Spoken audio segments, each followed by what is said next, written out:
Halo sahabat UB TV, kembali lagi di program Berita News Point.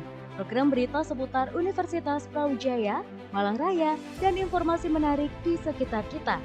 News Point Highlights akan menyajikan rangkuman berita sepekan yang telah dipilih oleh tim redaksi untuk menemani akhir pekan pemirsa UB TV. Selamat menyaksikan, dan inilah News Point Highlights hari ini. Akan dimulai dengan berita, lulusan terbaik UB didominasi oleh perempuan.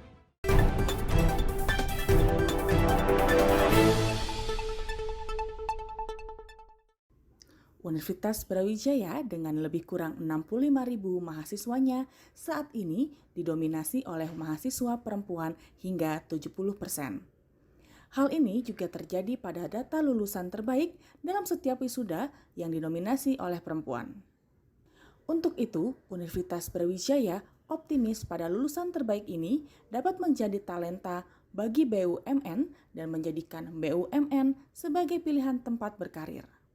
Wakil Rektor Bidang Kerjasama UB, Andi Kurniawan, menyebut saat ini banyak BUMN yang menjadi mitra UB, termasuk Bank Mandiri. Bank Mandiri merupakan salah satu mitra terbaik UB dan merupakan 4 bank terbesar di Indonesia, sehingga sangat tepat untuk menjadi pilihan karir bagi para lulusan terbaik Universitas Brawijaya. Brawijaya memandang bahwa Bank Mandiri merupakan salah satu mitra paling strategis yang bisa berkontribusi untuk mengibarkan merah putih. Sekedar informasi terkait dengan Serikandi BUMN, 30% mahasiswa kita itu laki-laki.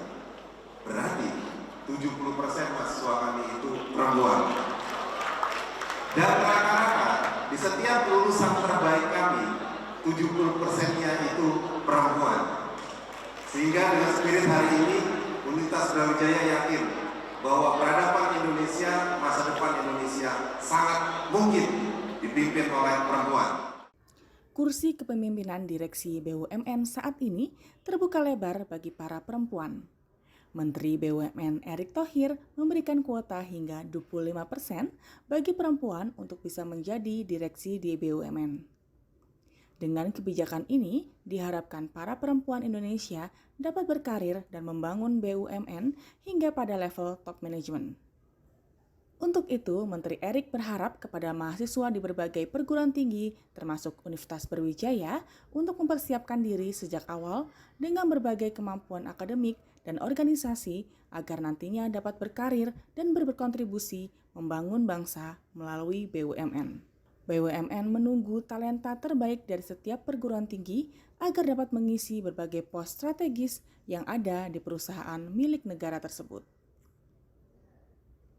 Yang 25 tahun BUMN yang bertemakan menggerakkan Indonesia maju, saya mengajak talenta-talenta muda untuk belajar, bertumbuh, dan berkontribusi bersama BUMN.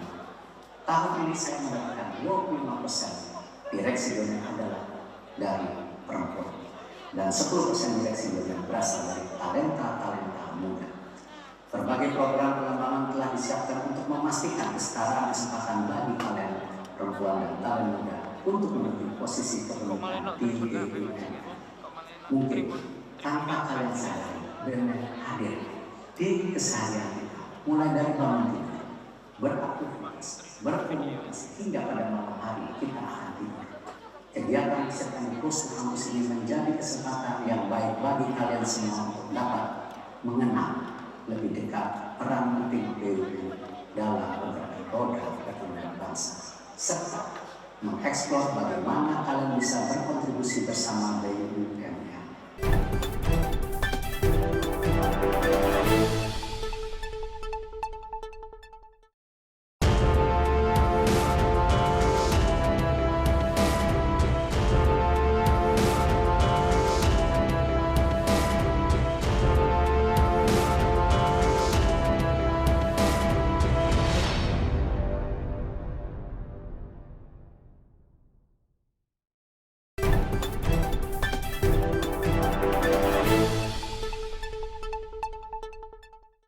Sekolah Pascasarjana UB memiliki beberapa program yang menarik bagi mahasiswa untuk masuk jenjang magister. Salah satu program tersebut adalah Fast Track yang memberikan kesempatan kepada mahasiswa strata 1 semester akhir untuk langsung masuk jenjang magister. Fast Track membuat masa studi mahasiswa lebih singkat sehingga menjadi pilihan bagi mahasiswa. Sekolah Pasca Sarjana UB menjalin kerjasama intensif dengan fakultas untuk program Fast Track ini. Kebijakan yang sudah dilakukan oleh pimpinan terkait dengan peningkatan jumlah mahasiswa pasca sarjana diantaranya adalah program Fast Track ya. Jadi program Fast Track ini ada program mahasiswa unggulan dari S1 yang pada semester akhir sudah bisa melanjutkan di program magister ya. Sehingga tentu dengan syarat-syarat tertentu dengan nilai yang juga cukup bagus mereka bisa langsung melanjutkan ke S2. Nah, ini program Fast Track dan ini juga cukup banyak yang berminat dan cukup banyak yang tertarik ya, sehingga hal ini juga bisa menjadi salah satu bagian strategi untuk meningkatkan jumlah mahasiswa pasca sarjana.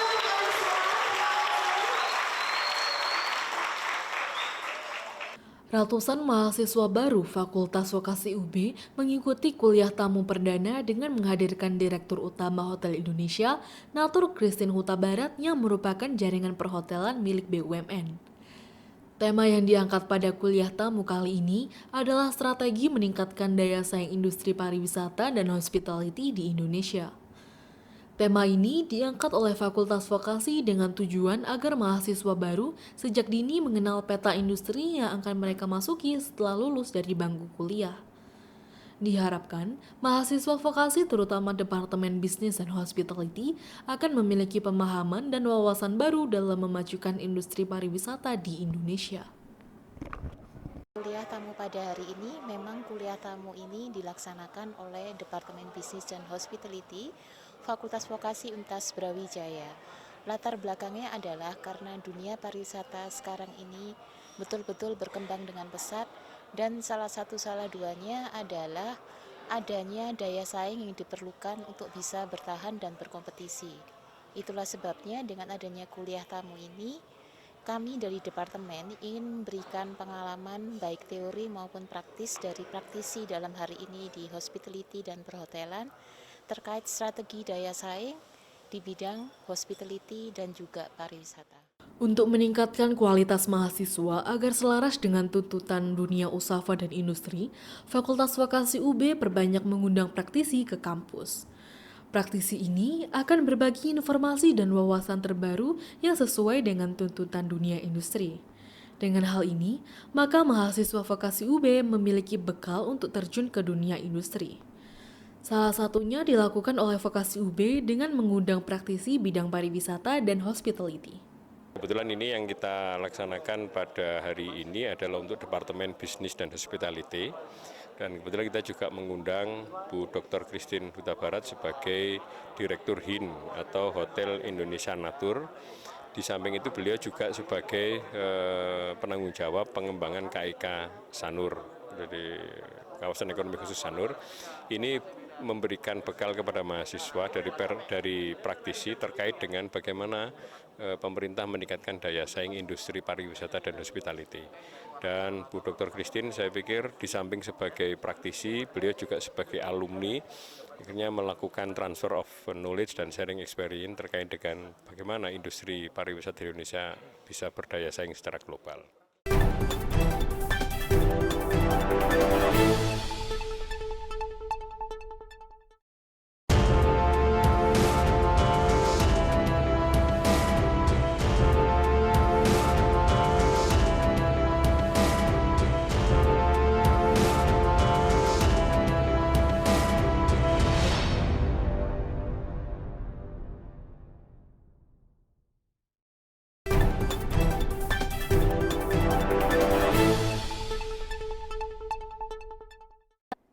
Perubahan lanskap industri pariwisata yang terus terjadi menjadi tantangan dan peluang bagi pelaku industri pariwisata untuk meningkatkan kapasitas dalam menangkap peluang pariwisata.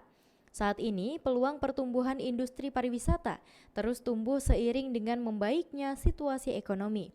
Namun perkembangan industri pariwisata secara regional maupun global juga terus berubah. Kemampuan industri pariwisata dalam menjawab peluang tersebut menjadi penting agar kualitas pariwisata Indonesia terus meningkat secara signifikan. Banyak hal yang menjadi opportunity buat kita sih gitu. Jadi yang pertama itu adalah bagaimana kita nantinya kan yang punya daya saing ya, sesuai dengan topik kita hari ini, daya saing itu ya bisa kita dapatkan baik itu dari sisi internal maupun dari sisi eksternal gitu. Dari sisi internalnya tentunya kita harus terus meningkatkan kapasitas gitu. Karena kapasitas karena kan semua kompetitor semuanya di industri itu sekarang sangat pasca pandemik itu memang terkait dengan ekspektasi travelersnya gitu ya, kebutuhan travelersnya berubah banget gitu. Jadi bagaimana kita bisa menjawab kebutuhan calon-calon konsumen kita untuk kita bisa berkompetisi dengan industri gitu. Jadi kapasitas terus komitmen juga dari top leader, dari stakeholders gitu ya, supaya kita benar-benar bisa membangun satu hospitality yang unik. Tiongkok dan Amerika Serikat merupakan dua tujuan ekspor utama produk Jawa Timur hingga saat ini. Pada bulan Juli, nilai ekspor Jatim ke Tiongkok menjadi yang terbesar, mencapai 0,28 miliar dolar Amerika. Disusul ekspor tujuan Amerika mencapai 0,22 miliar dolar. Secara kumulatif hingga Juli 2023, nilai ekspor Jatim ke Tiongkok sudah mencapai 1,59 miliar dolar, sedangkan ke Amerika sudah mencapai 1,63 miliar dolar. Membaiknya ekonomi kedua negara adidaya tersebut pasca COVID-19 menjadi harapan bagi peningkatan nilai ekspor Jawa Timur. Saat ini, komoditas non-migas menjadi produk yang diminati oleh kedua negara tersebut. Selain Tiongkok dan Amerika, terdapat dua negara Asia yang menjadi urutan ketiga dan keempat sebagai negara tujuan ekspor produk Jatim. Kedua negara tersebut adalah Jepang dan Malaysia dengan nilai ekspor Juli mencapai 0,17 miliar dolar dan 0,08 miliar dolar. Kalau kita perhatikan pangsa ekspor non-migas menurut negara utama, maka ke Tiongkok itu masih yang terbesar sebesar 0,28 miliar US dollar kondisi di bulan Juli tahun 2023, dan secara kumulatif ekspor kita ke Tiongkok sudah mencapai 1,59 miliar US dollar.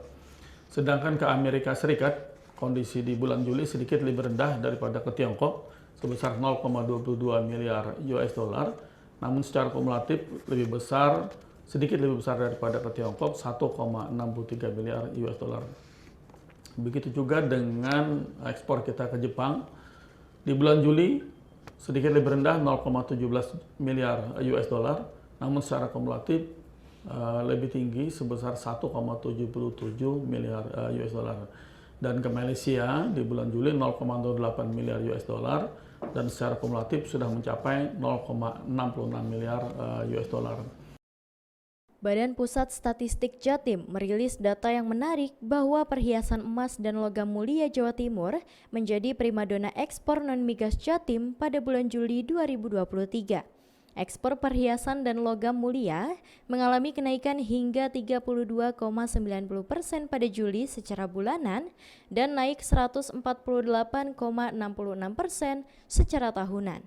Komoditas ini menjadi komoditas non-migas yang terus tumbuh dan diminati oleh pembeli dari berbagai negara. Hal ini menjadi angin segar bagi industri pengolahan dan kerajinan emas logam mulia yang menyerap banyak tenaga kerja. Kreativitas desain dan seni menjadi salah satu unggulan yang diminati oleh pembeli luar negeri. Untuk itu, BPS berharap agar industri pengolahan dan kerajinan emas Jatim mampu mempertahankan kualitas desain dan produk sehingga mampu menjadi motor ekspor Jawa Timur. Kalau kita perhatikan dari komoditas unggulan, 3 komoditas unggulan. Yang pertama itu adalah barang perhiasan dari logam mulia lainnya, disepuh atau dibalut dengan logam mulia maupun tidak.